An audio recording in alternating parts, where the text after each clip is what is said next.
Assalamualaikum warahmatullahi wabarakatuh. Perkenalkan, nama saya Robi Sulistyo, biasa dipanggil Robi, dengan NIM akhir 003.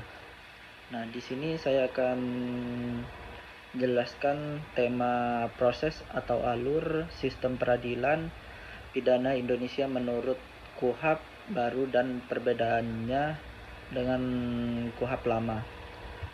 Nah, yang dimana sistem peradilan pidana adalah rangkaian proses penanganan perkara pidana sejak ada dugaan tindak pidana sampai putusan dijalankan. Dalam KUHP baru, alur ini tetap melalui tahapan intim, penyelidikan atau penyidikan, penuntutan, pemeriksaan sidang, pengadilan, upaya hukum dan eksekusi, tetapi dengan penguatan perlindungan hak tersangka, terdakwa, korban dan pihak terkait.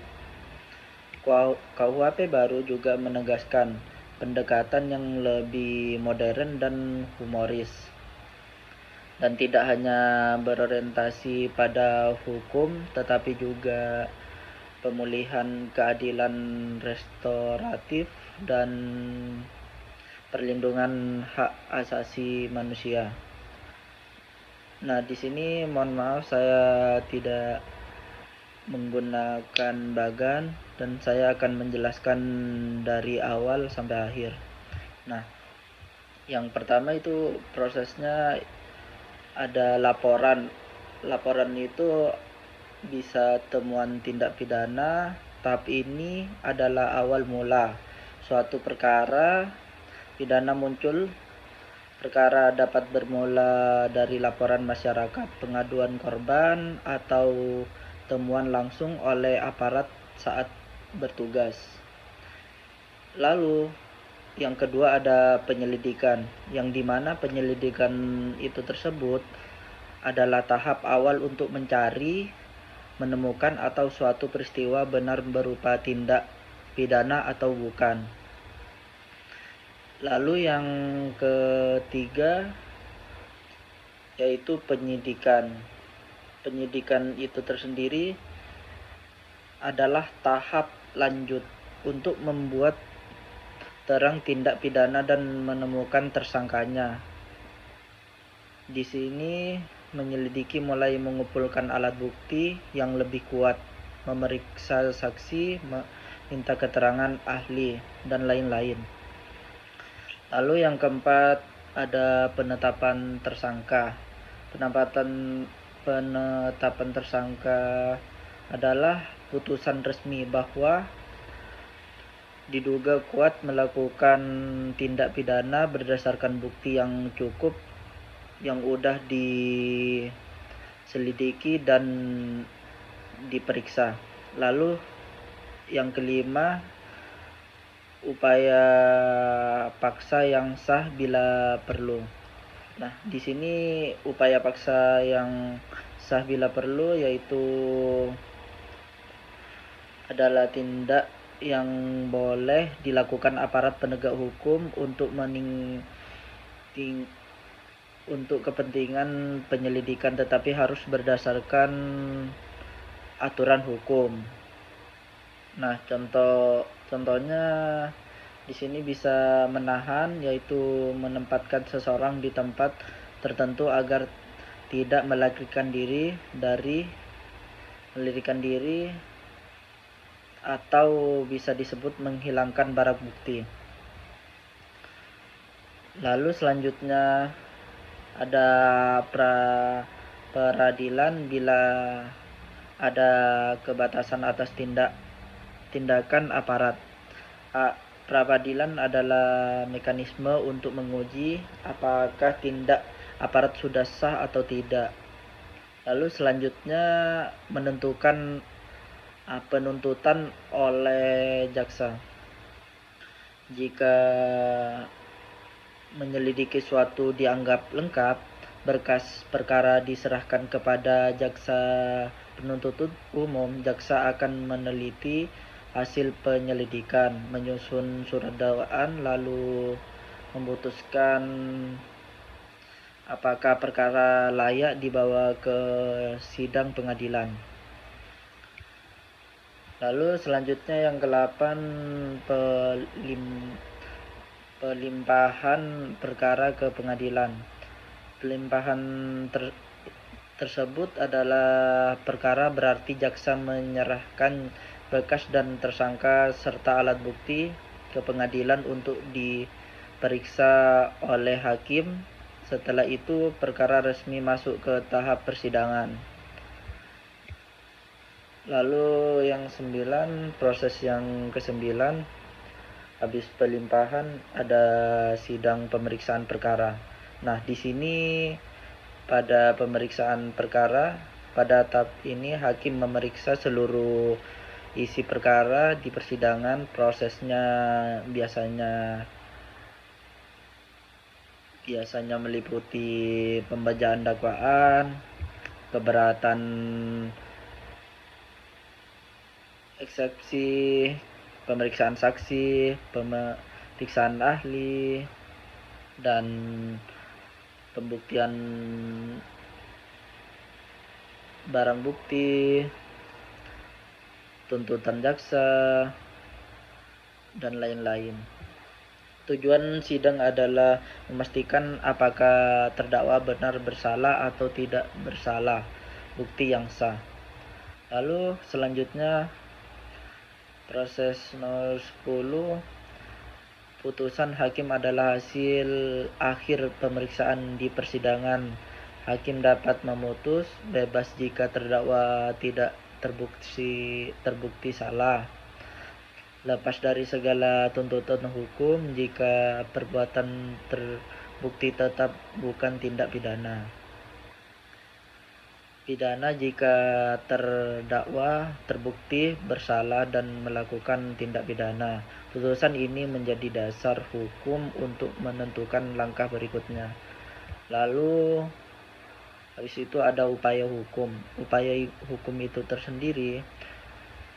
Hukum itu upaya hukum adalah hak para pihak untuk menerima pemeriksaan ulang terhadap putusan.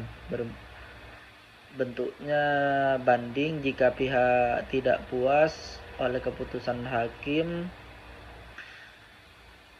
bisa diajukan banding. Bisa lalu ada kasasi jika ingin meminta pemeriksaan hukum ke Mahkamah Agung. Ada lalu peninjauan kembali jika ada keadaan tertentu yang sangat terbatas dan diatur undang-undang. Nah, dari ketiga itu, banding, kasasi, peninjauan kembali, yaitu tujuannya adalah memberi kesempatan agar putusan diperiksa lagi bila ada kekeliruan atau kesalahan.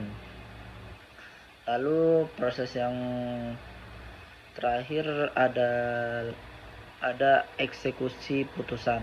Nah, yang dimana eksekusi putusan yaitu tahap pelaksanaan putusan yang sudah berkekuatan hukum tetap. Yang disebut hukum tetap adalah hukum yang udah tahap akhir.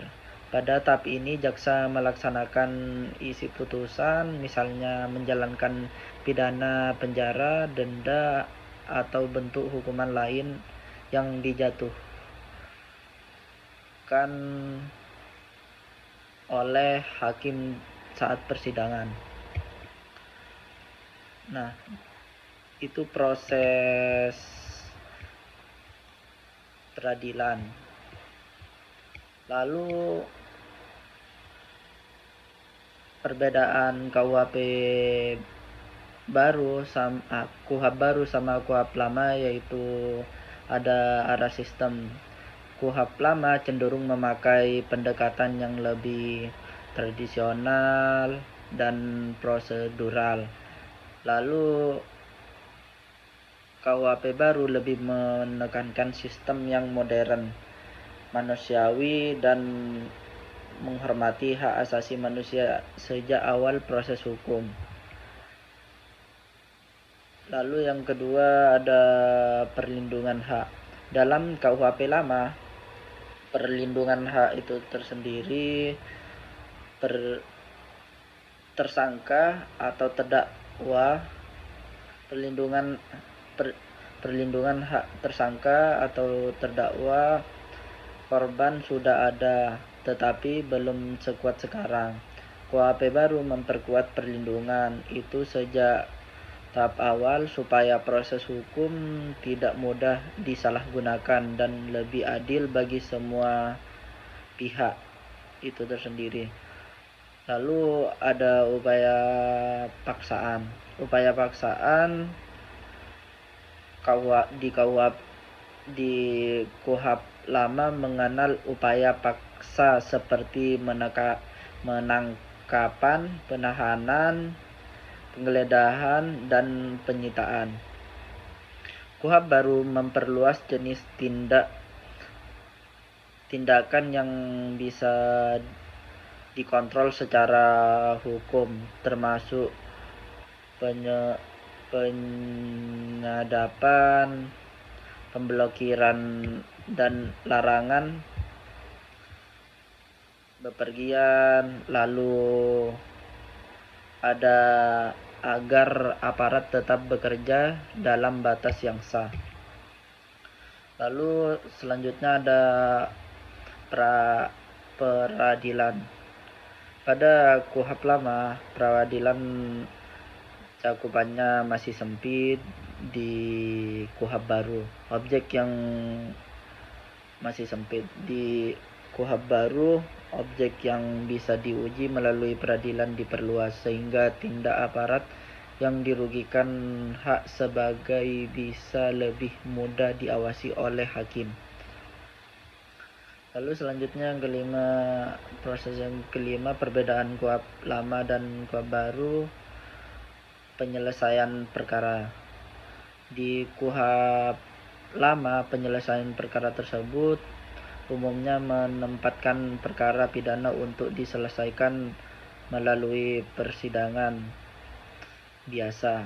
Di KUHP baru, penyelesaian perkara tersebut memberi ruang lebih besar pada penyelesaian yang lebih efisien dan manusiawi, seperti restoratif justice dan pengakuan bersalah dalam kondisi tertentu. Selanjutnya, fokus sistem itu tersendiri di KUHP lama lebih menonjol pada penindak terhadap pelaku. Lalu di KUHP baru mencoba menyeimbangkan kepentingan pelaku, korban, dan perlindungan hak, sehingga peradilan pidana tidak hanya menghukum tetapi juga memulihkan keadaan. Kesimpulan singkat perbedaan KUHP lama sama KUHP baru yaitu singkatnya, KUHP lama lebih bersifat klasik dan fokus pada penindakan, sedangkan KUHP baru lebih modern, lebih manusiawi, dan lebih melindungi hak-hak pihak yang terlibat dalam perkara pidana itu tersendiri. Nah, inti dari perbedaan KUHP lama sama KUHP baru yaitu inti perubahannya paling penting dalam KUHP baru adalah penguatan perlindungan HAM, perluasan kontrol terhadap tindakan aparat, dan pembukaan jalur penyelesaian perkara lebih efisien dan adil seperti restoratif justice serta pengakuan bersalah. Dengan demikian, KUHP baru tidak hanya mengatur bagaimana menghukum, tetapi juga bagaimana melindungi semua pihak dalam proses pidana. Mungkin itu saja yang saya sampaikan. Mohon maaf kurang lebihnya. Assalamualaikum warahmatullahi wabarakatuh.